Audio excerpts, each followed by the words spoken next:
Hello, everyone, and welcome to our weekly webinar number 13 with me, Michael Floyd.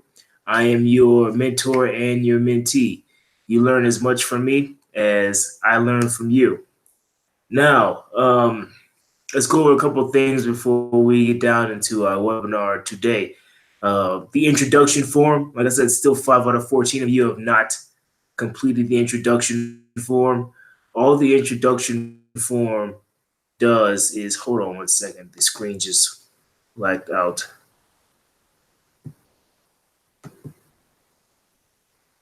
Okay, all right.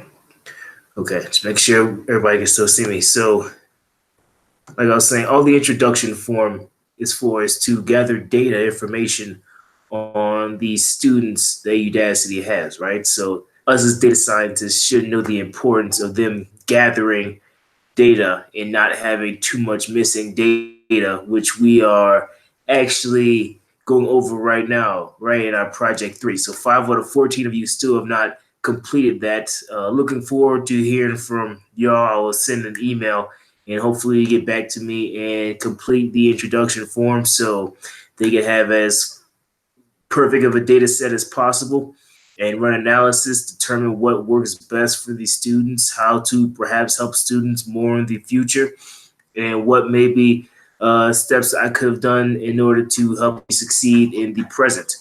Now, 9 out of 13 of you have, well, let's start with the first project. So 5 out of 13 still have not completed the first project.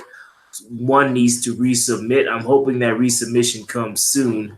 And 9 out of 13 have not completed the second project, which I may go over a little bit more about the second project in the next webinar, just to give you a little more clues as to things you could do better and possibly spur you along to complete that second project. And then that third project, what we're looking at is looking at an extra 28 days. So for those who have not completed the second project, you still have 28 days to complete the second and third, which will be more than enough, especially after I give this walkthrough of another walkthrough, or a supplemental walkthrough of the third project, which is going on right now. And so congrats to Hannah. Hannah has completed the second project and has moved on to the third project. So now we have Wenji, Shannon, and Hannah on the third project.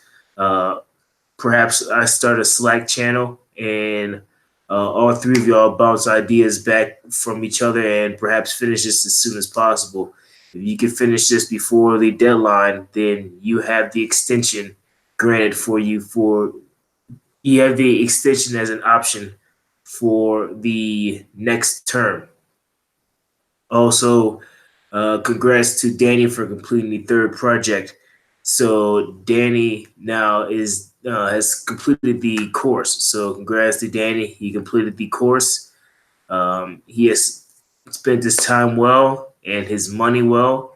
And for the rest of you, the time you spend and the money you spend, uh, and the decision on whether you should have spent this money or this time will completely reflect on you completing this first term. Like I say, I say 30 minutes in the morning, 30 minutes at night, but for most of you who are behind, maybe 2 4 hours a day. All right. Uh, let's just try to get this done and try to move forward. And every time you spend time, just to make everybody else aware that you're spending time, and hopefully the Slack channel uh, can now become a source of conversation, right? Hopefully we all get together and talk about what we're doing and how we're doing as far as the lessons. And like I say in every webinar, the case of the time spent, you have student A who does not have any responsibilities, lives at home with parents, no children, no job, and just has to pretty much decide whether to get this done. And student B and C both have full-time jobs and family, but student B inconveniences everybody else around him right? His tire goes flat, he steals a car. Whatever he needs to do, he makes sure that he puts his hours in for this Udacity course. And our time is almost up.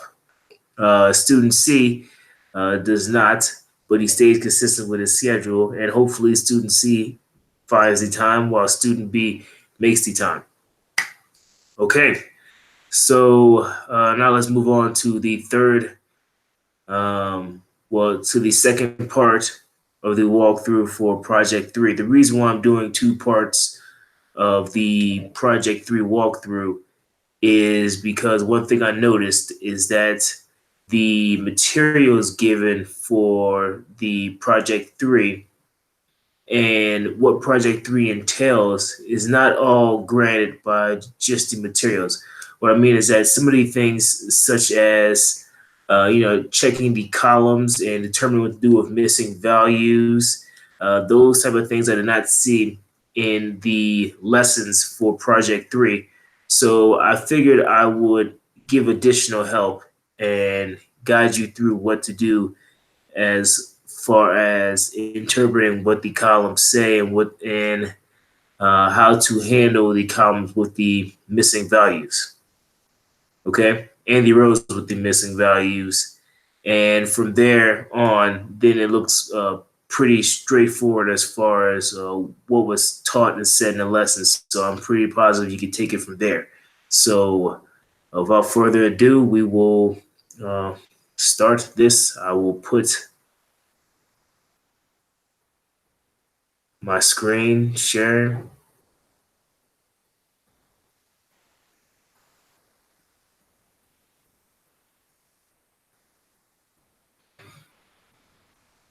Okay,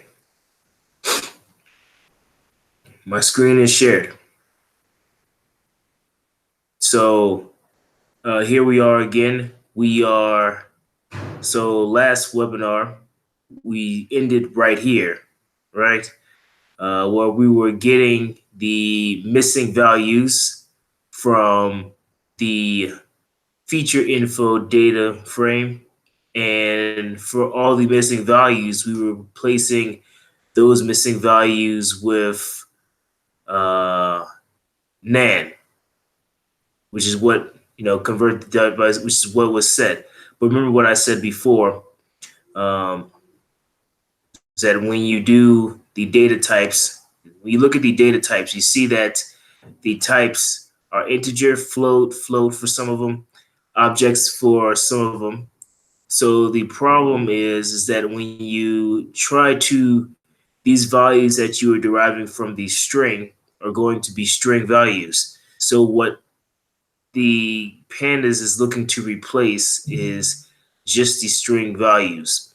And remember what I said before in the previous webinar, that you would have to take the list that you're getting and create a new list to where you add the values of the previous list or the strings, and also try to convert these strings to an integer and add those integers to the list as well. So now you're replacing strings and integers that are the same as the missing values in the features data frame with NaN. So now that all the values are replaced with NaN, we can look at all of the columns.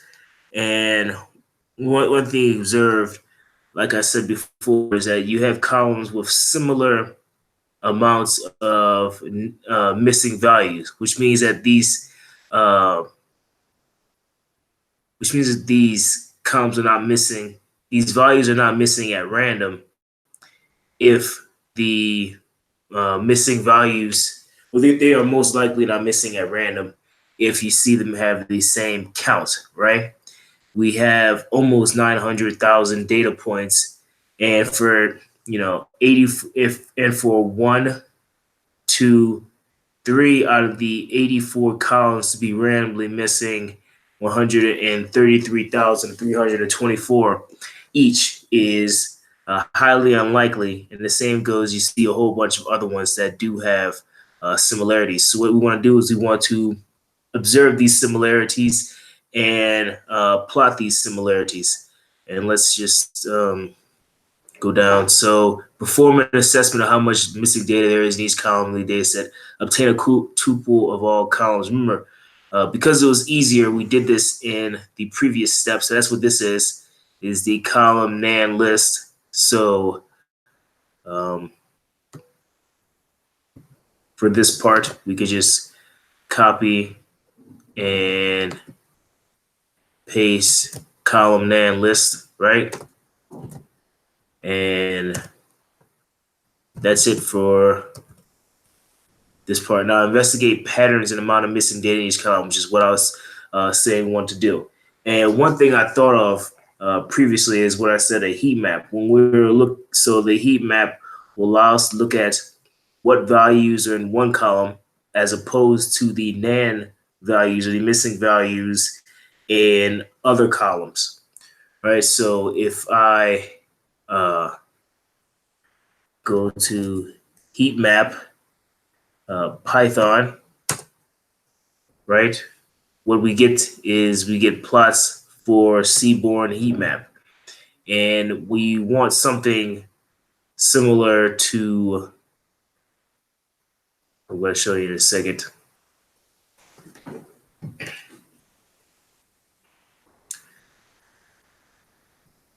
We want something similar to this. When we have the names of the column, we have better examples.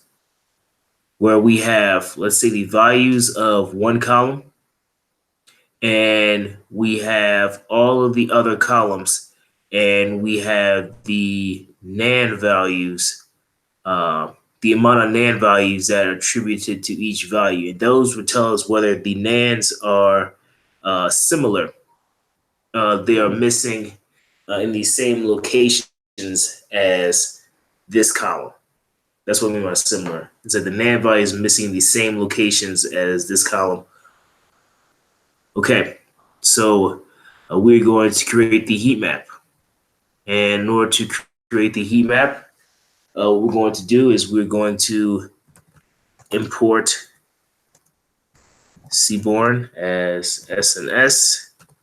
And we're also going to import math. And I like to make another after the import statements. What I want after these, so what I need is a list of the columns in the data set. So I'm just going to call that column list. And that is a list of the asdias dot columns in the data set, right? And I'm going to print column list. Okay. So let me run this cell. Okay, run this cell. So the seaborne and math statements are imported. And I run this cell. And the only reason I didn't run this is because this also has the missing values, which might be actually better to look at. But I wanted a list of all the columns because, we're going to choose from this list the column to observe, based on how the values look when they are missing. And another thing, let me scroll up. I'm scrolling up. So we did some small exploration of the data, and remember we had 891,000 data points in the set. And one thing we see in the missing values is that we have some columns that have more than half missing. Those columns you can remove from analysis, definitely, but a actual missing rate will be set, and I will discuss that in a later topic. But the columns that are missing more than 50%, can be removed. And let me add another. Okay. So let's choose one of the columns that we want to observe.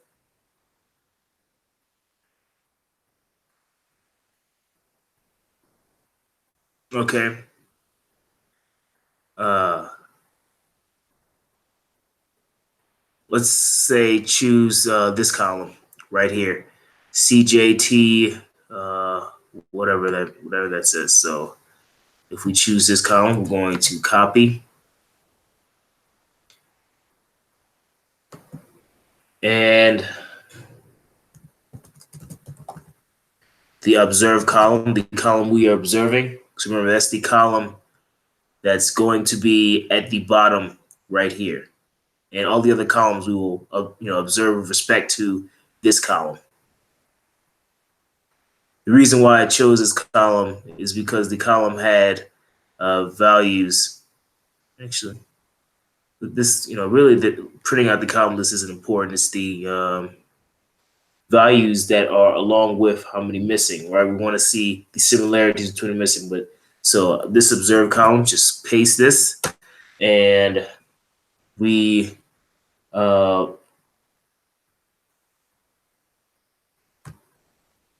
are also going to want a list of all the columns besides this column, right? So we're going, if this is called column list, we're going to call this one no observation, well, no observed column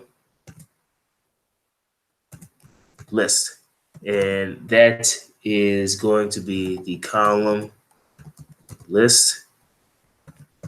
Copy this column list, and then we're going to remove the observed column from this column list. So no observed column list dot remove observe column.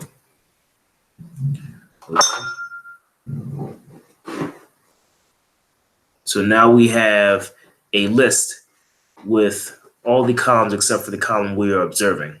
And the reason why I'm writing this like this is because we want to observe later columns. All I have to do is just change this column right here, and uh, then that will be able to update, and we'll be able to do different plots with different column names, depending on however we desire.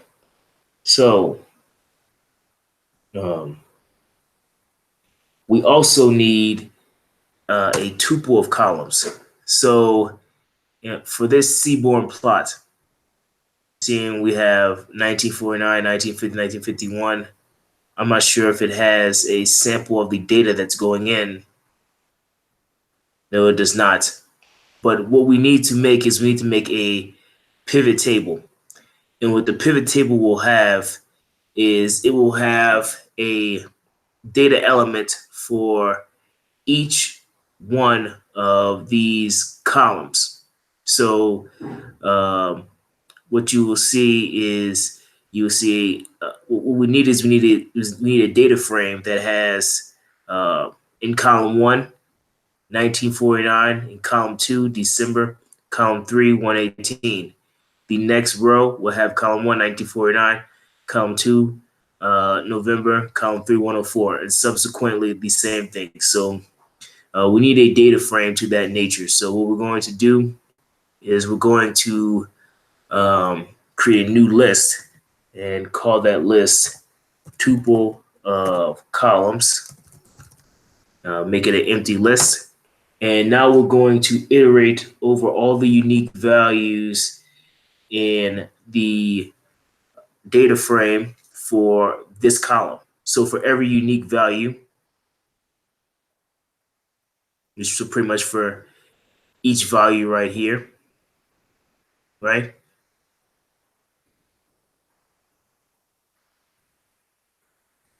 For We'll call it UV for unique value in the as DS. And then we're going to use it. The name of the is observe column. And if we don't know how to find unique values, we can just look and say unique. How to get unique values from the columns and append a data frame. So I made sure to make this easy and look up some things before so we could get the ball rolling and move a little quicker. But yeah, so all you do is have to put the unique with quotations.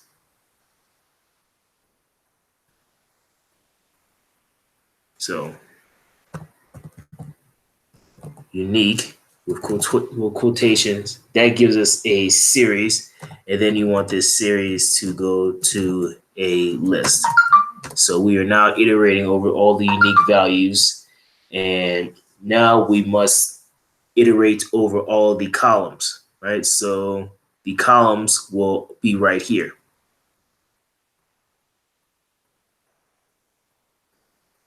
The columns besides this observed column, right? So now we have for column in no observation column list. And now we're going to write our function, right? So what we're going to be doing is we're going to be appending values to this list. And remember what I said before, we need a pivot table. So the values we're appending is we're appending this value, and this value, which is the sum of all of the values that are that correspond to 1949 and December. Or in our case, that would correspond to the value we want to observe, what that would correspond to our unique value, and correspond to our column. So our column being NaN. So we're going to tuple of columns, which is this list right here, which is empty currently, but we're going to append a tuple. And this tuple, the first value is going to have the unique value. That's 1949 in the Seaborn plot case. And then it's going to have the column name. And then it's going to have the number of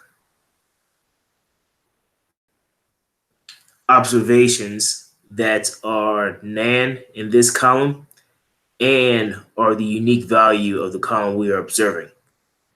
It will make more sense when we do it. So remember, we know how to get the data set to a smaller data set based on based on querying from the previous webinar. So not going to go back and research that, but asds.loc, which means locate places that satisfy the condition. And we have two conditions, right? We have where the asds and the column we are observing is equal to unique value. Since we have two conditions, we must put this in parentheses.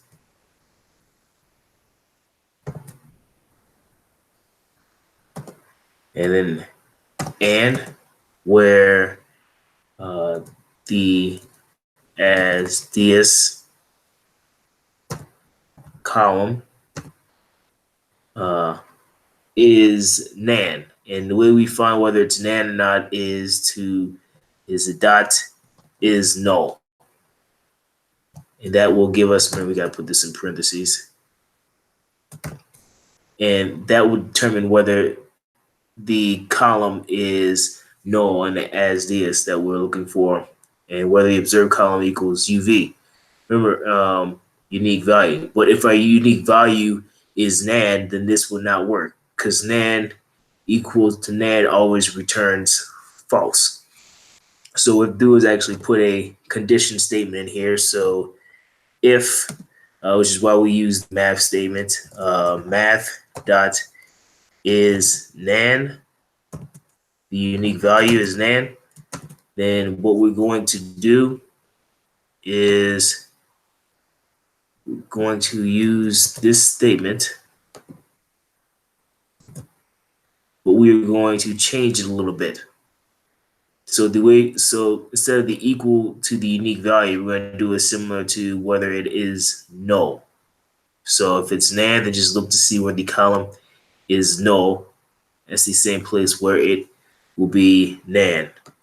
I need to dot is null. Okay. So if the unique value is NaN, then search where the column is NaN, which is going to turn up with null. And if it's not,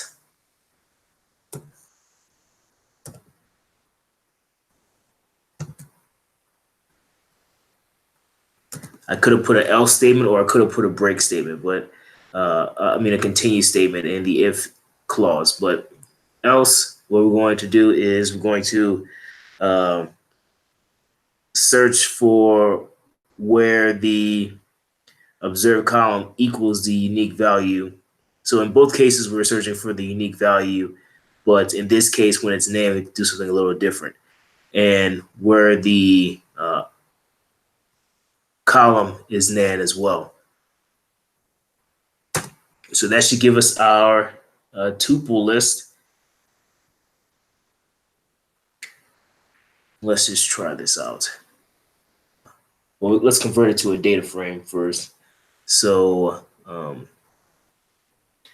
let's call the data frame the tuple columns data frame, and that is we're going to create a data frame. So pandas data frame, pretty standard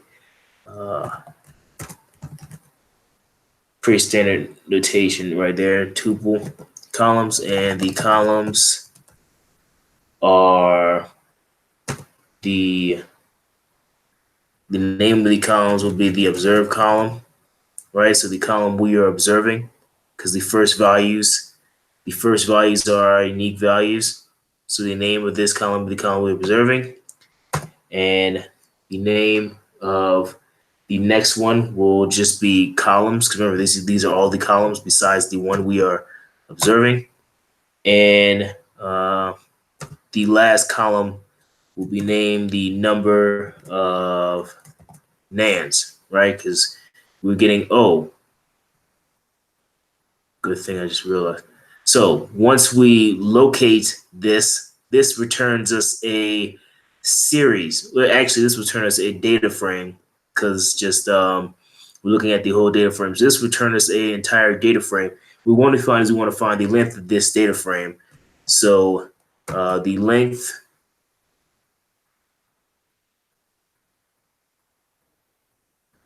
of that work? No. Okay. There we go. So enough. Make sure we have enough quotations. The quotations turn green, so we can tell we have enough. Parentheses. Excuse me.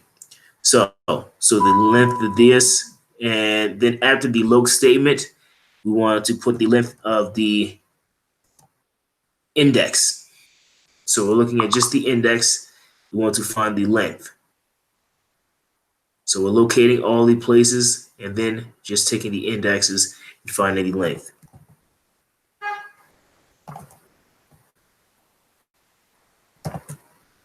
Okay, so that's why it's red.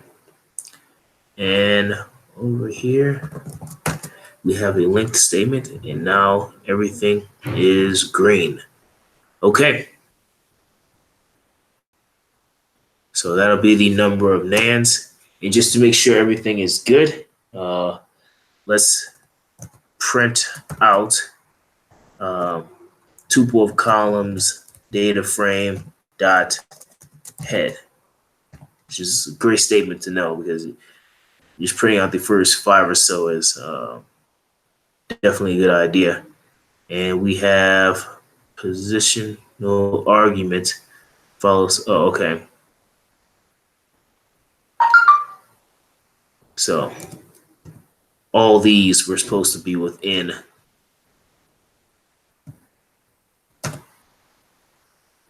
the columns. Only the observation columns. So all these are supposed to be within the columns. So now let's try to run this. Where is that at?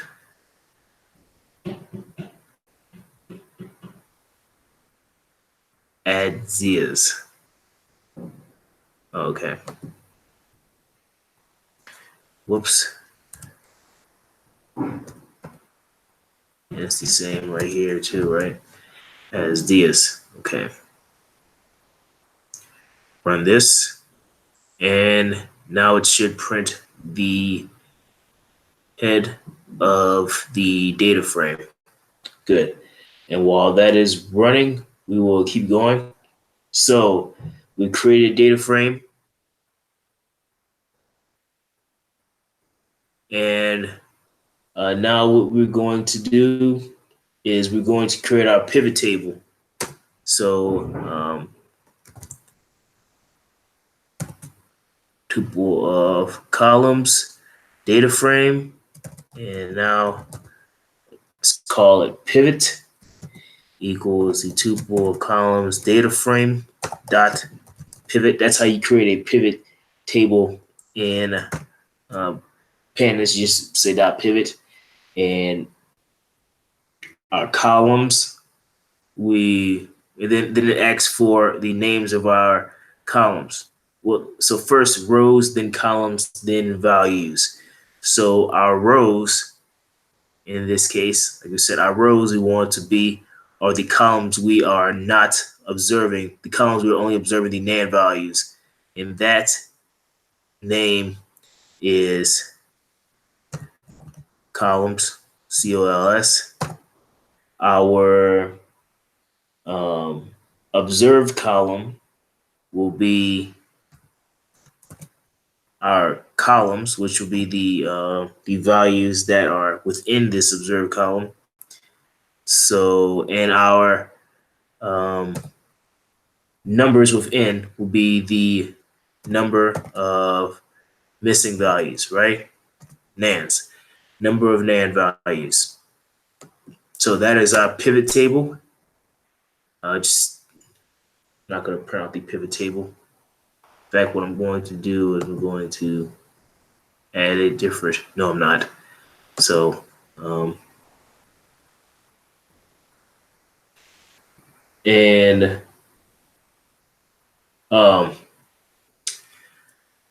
so now we have the pivot table. Since we have 84 variables, one of the problems would be the amount of data that are going to be within these heat maps. So let's try to lessen this as possible. So let me print out the pivot table so you understand. So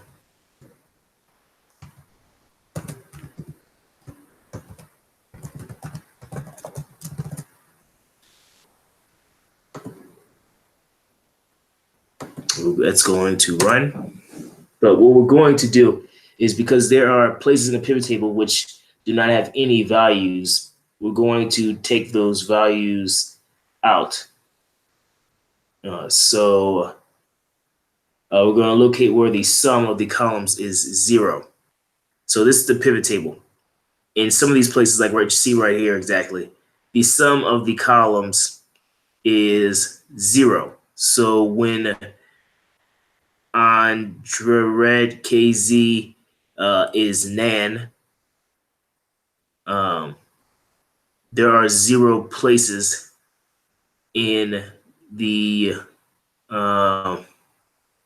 there are 0 places that have values. So we do not need these. We do not need this column right here. So we're going to remove the column. So it pretty much means that this Andretti does not have any missing values We could check up here. Right. It doesn't have any missing values because if since it doesn't have any missing values, we are not going to worry about it. Okay. So we're going to remove those columns. So, and one thing we can see is that the sum will be 0, right? So, all I'll do is just TCDF pivot equals TCDF pivot dot locate. Remember, we are locating where the TCDF pivot dot the sum, and the axis is going to be 1 because we're summing over all the columns. So the axis is 1. So where the sum is greater than 0, you put a not equals 0 or whatever, but greater than 0 should work. Okay. All right. And what we also want to do is we want to sort these values. Remember, so if our hunch is correct and that the NaN values are in the similar places, and we want to sort the columns by the values in these columns, right? We don't want it to be everywhere as far as the positions. So we're going to sort the values. So I'm going to call it again, TCDF pivot. The good thing is that we don't have to put an equal sign. We can sort the values and just keep the function in place. We'll keep the data frame in place and sort the values. So the values we're going to sort by are, let's use 3.0, 2.0, and 1.0.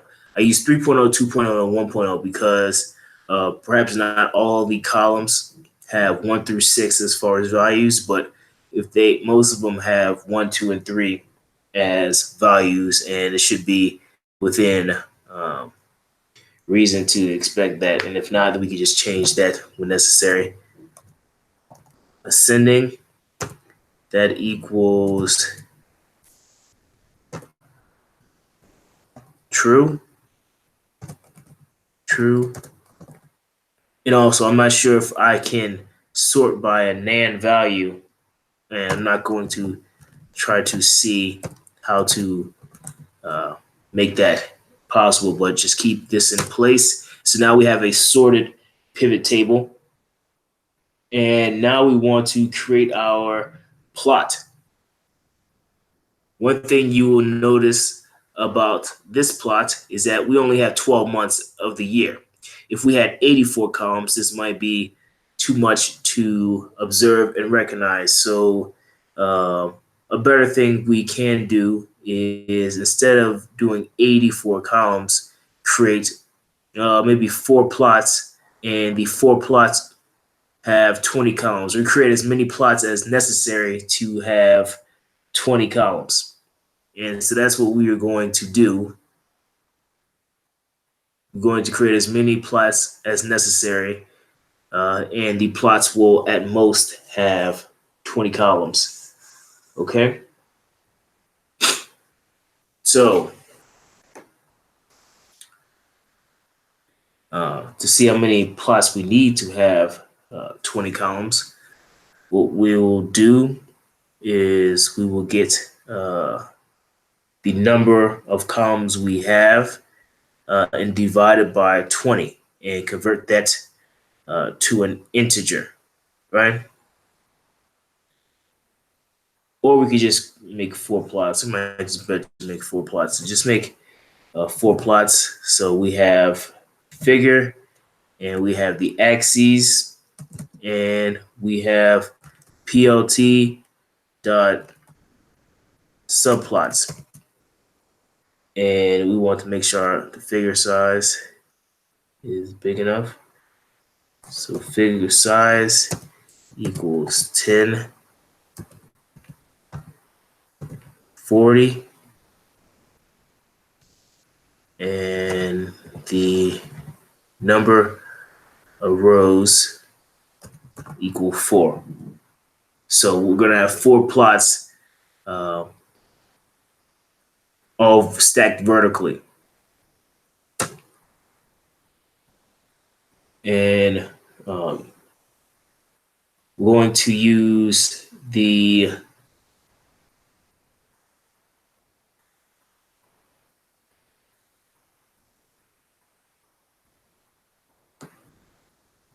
this right here.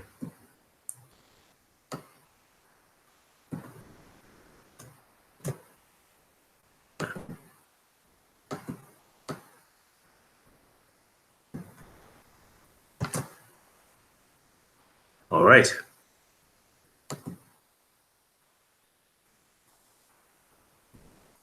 But we're going to have to create a loop, right? Because we have 4 plots to do. You want to create it, put it in a loop. So for I in MP dot a range of 0, comma, the length of the tuple columns data frame pivot dot index, because we want the length of this, we want the amount of rows, and by 20. So what that will give us is 0, 20, 40, 60, 80, all the way up to however many times it gets split by 20 before being too much in the data set. But before maxing out right here. So there's flights. The flight, they're using the flights data set. We are not using the flights. What we are using is the TCDF pivot, right? Remember, we are creating 4 plots, so we do not need all of the rows. We just need the first 20 rows and the next 20 rows, then the subsequent rows after that. So remember, in order to locate by rows, before we're locating it by where statements, in order to locate it by the row number, we just do dot iloc. Same thing as loc, but now it's more of an index locating. I believe that's what the I stands for, is index. So put the close brackets right here. Remember, since we want all the columns, we will just keep that right there. And now what we will do is we will call our statements. So we are using the range we have right here. This is going to count 0, 20, 40, and so whatnot. So 0, 20, 40. So for our first, just put it right here. So our first values, we want 0 through 20. For our next values, we want 20 through 40, and then 40 through 60 as far as the columns to observe. So, since this is giving us 0, 20, whatnot already, we just put 0, I, because I will be 20, 40, and then through I plus 20. But if this doesn't go off, if we have let's say 33 columns, then 20 through 40 will not work. So we have to use the minimum of I plus 20 and the length of X. Let me just copy and paste this.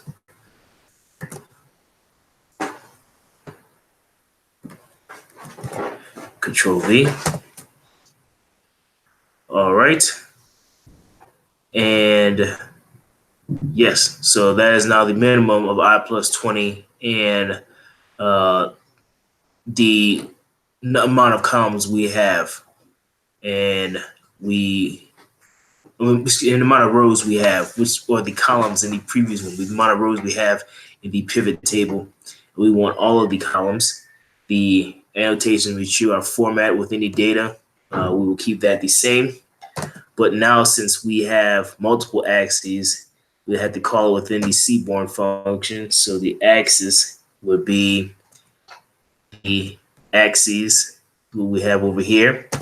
And this will be 0, 1, 2, depending on what's right here. Remember, this gives us 0, 20, 40. So all I'll do is just do our I divided by 20. And let's make sure that is an integer.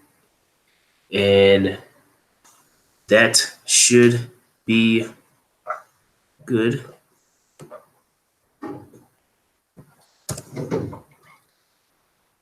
And so let's remove these print statements. Okay.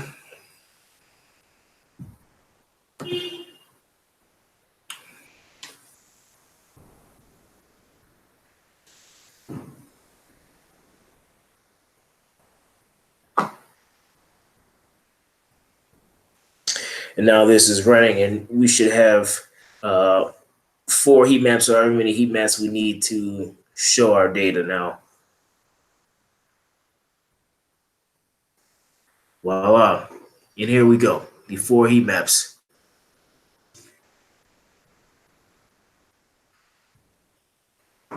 Actually, we just needed 3. Okay. So we only needed 3 heat maps. So we have less than 60 after removing all the columns that have 0 missing values. We have 60 or less columns. So let's take a look at what this is telling us. Remember, we sorted all this in order to see, what this looks like. And look at these columns. These columns have values. So look, if you can see, all of the values are the same as far as the amount of missing values that are in all of these columns. And they are all missing at the same time that our observed column is missing. So it's good stand to reason that these columns are related in what they are telling, or in how people will respond to the answers to the questions. So if we look up what these columns are, we have data dictionary.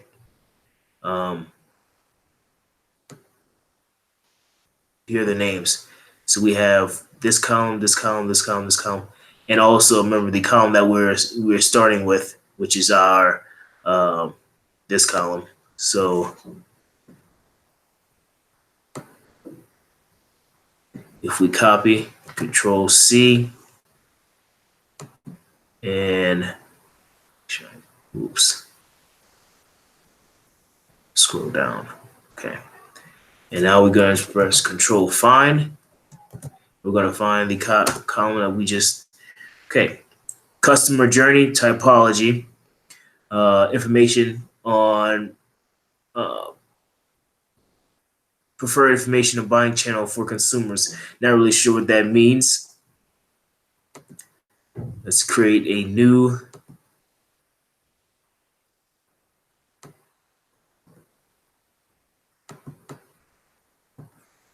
Control C.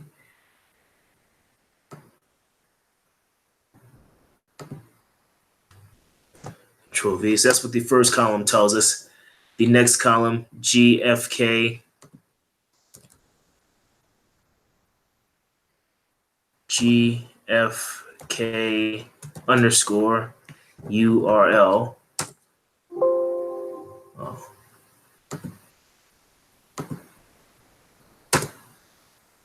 And what you see here is you see vacation habits. Okay.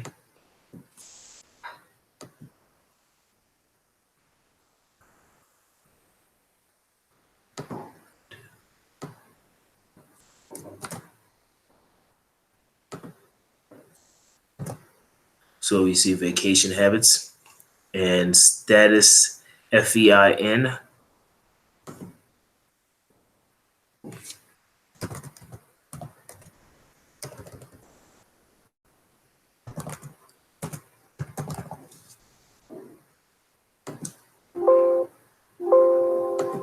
Keep forgetting to switch.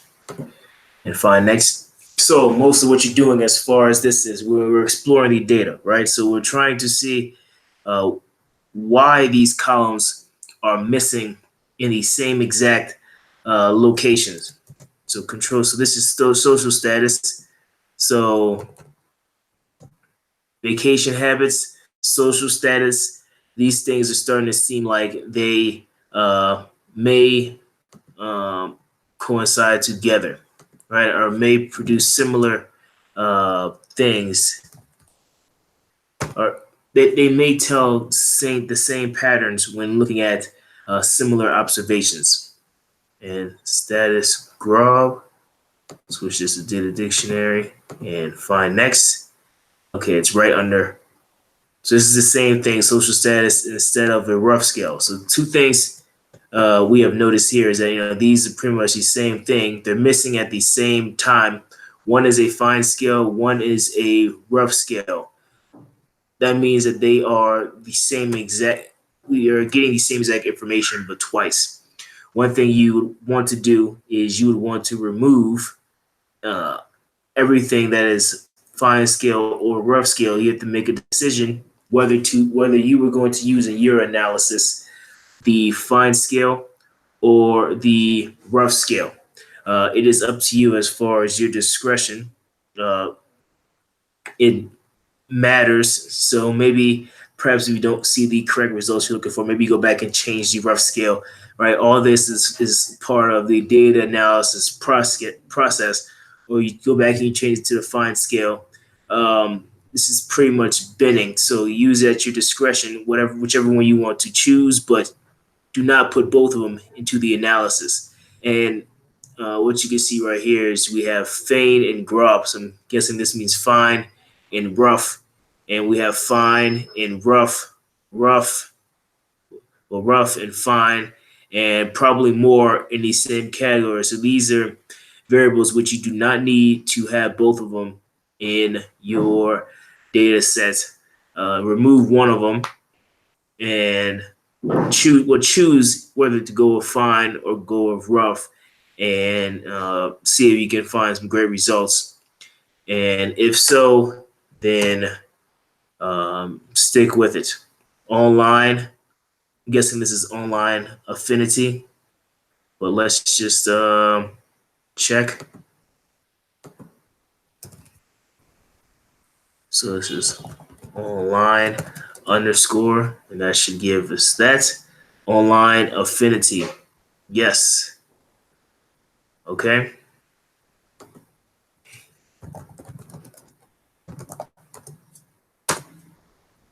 And we have Retour.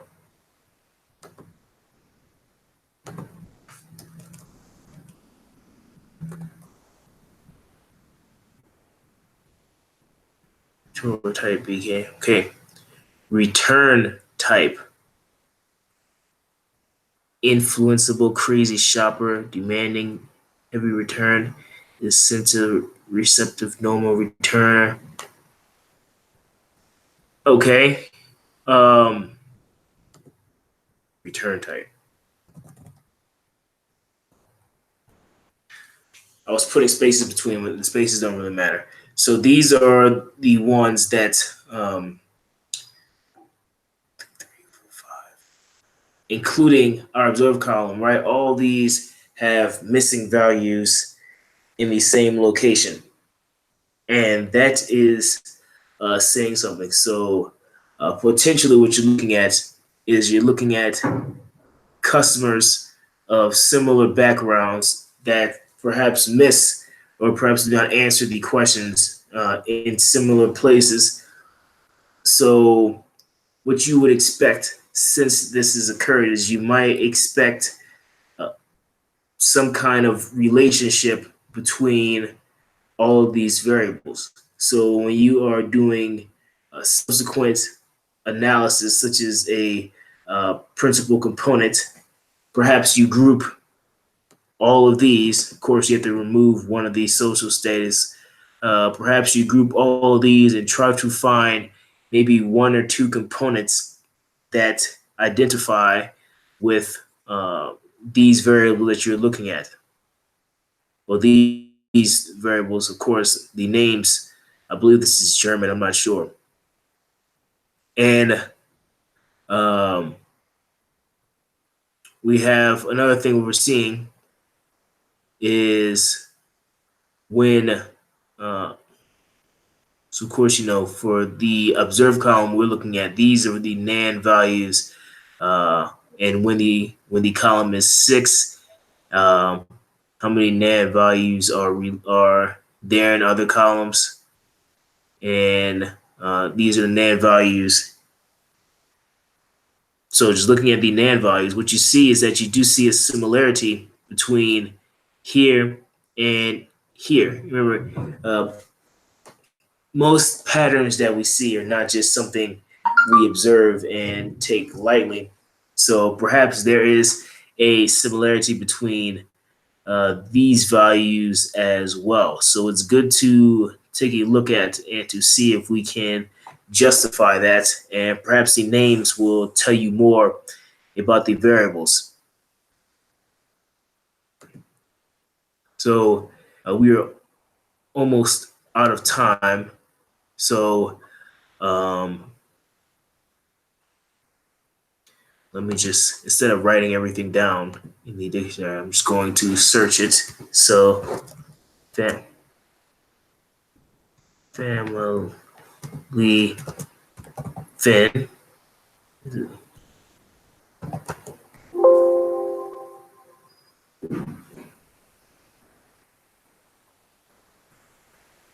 family.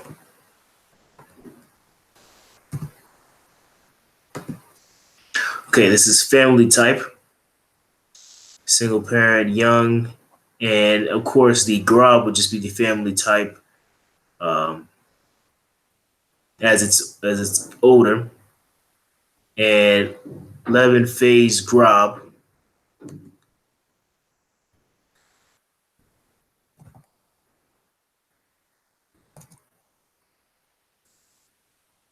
So this is fame, which is just finer scale. This is life stage on a finer scale. So I now we can see the reason why this might have uh, been related, right? So we have life stage final scale. We have single low income earners of younger age. Remember, this told us our status, right? So which would be, of course, it be heavily tied to the wage, and the family told us single or married or whatever. And so, um, yeah, and you probably have an age element somewhere as well, which is according to all the other missing variables. So, this variable right here is a combination, it would appear, of many other variables. And combinations of variables are fine if you are perhaps considering there could be cases of interactions between variables. In this case, I would say do not really worry about the interactions between variables. So what I would do is I would remove the variables that are combinations of the other variables, such as this variable as well. So a couple of things that I want to take out, the ones that are similar, and all you have to do now is just pretty much go back, look at uh, ones that are the same, graph one of them with respect to the other one, see what the names of the columns are, see if they do make sense to be related. And so when you conduct the principal component analysis, perhaps look at how maybe one or two components can best help determine these variables, which will dwindle down your number of columns you have even more, and also remove the columns that are composites of the other columns and choose between whether you want to do a fine scale or a rough scale for the analysis. And a missing rate, which is the last thing I was cover. There is plenty of missing data. One way to handle it is to impute the data by the average, which would probably not be best in this case. In this case, probably the neighbors that are closest, imputed by the neighbors that are closest. And from there, and from there add to the data. But of course, remember that is still kind of tampering with the data or evidence. So what I would do is I would start off with a missing rate as small as possible. So if you have columns that have more than 10% or 15% missing, remove those columns and see if you can come with an analysis, something worthwhile. So we have what I believe it was 800, yeah, almost 900,000 data points. So anything missing above, let's say 20,000 or so, then just remove and see if you can come up with something subsequent in your analysis. If not, then increase the missing rate, change perhaps the finer scale to the rough scale, do different things in order to help with the analysis. So that is my time. What I will do is stop sharing my screen as soon as I can stop. Okay, stop sharing my screen.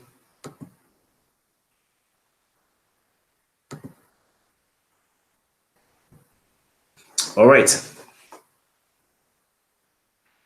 So now it's open for questions. If there are any questions, I will be here for the next 5 minutes, maybe like 3 minutes if there's no questions. Post your questions on Slack or on this group chat. If I don't see it on group chat and don't answer it, I'll be looking at Slack as well. So I should see the questions somewhere.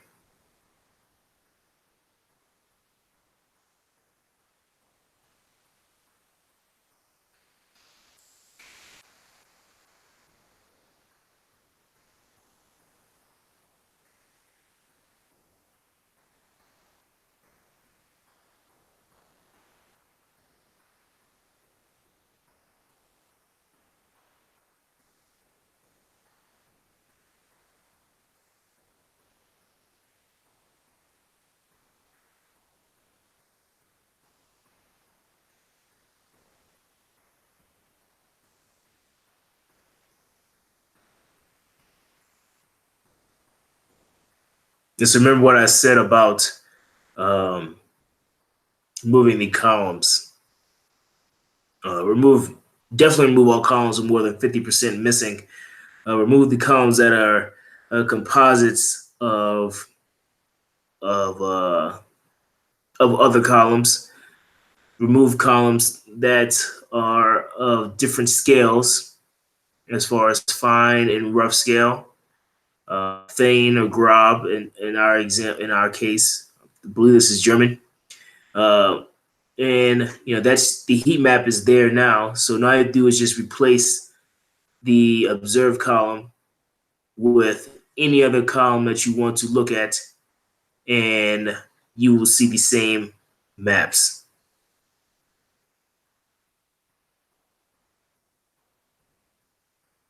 And also the missing rate, right? So don't want to impute too much data. So remove columns with 10% or 20%, or just set a mark. Once you set a mark, then remove those columns. And based on whether you find great evidence or data, or you find something you are looking for, then just keep the missing rate or not increase missing rate. Change these parameters. These are all things that you could change in analysis, and hopefully you come up with something meaningful, positive in the analysis.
Okay. I don't see any questions on the Slack. So I will the Slack or the group chat. So I will end the webinar right now. Um, all right. See you next week. Peace.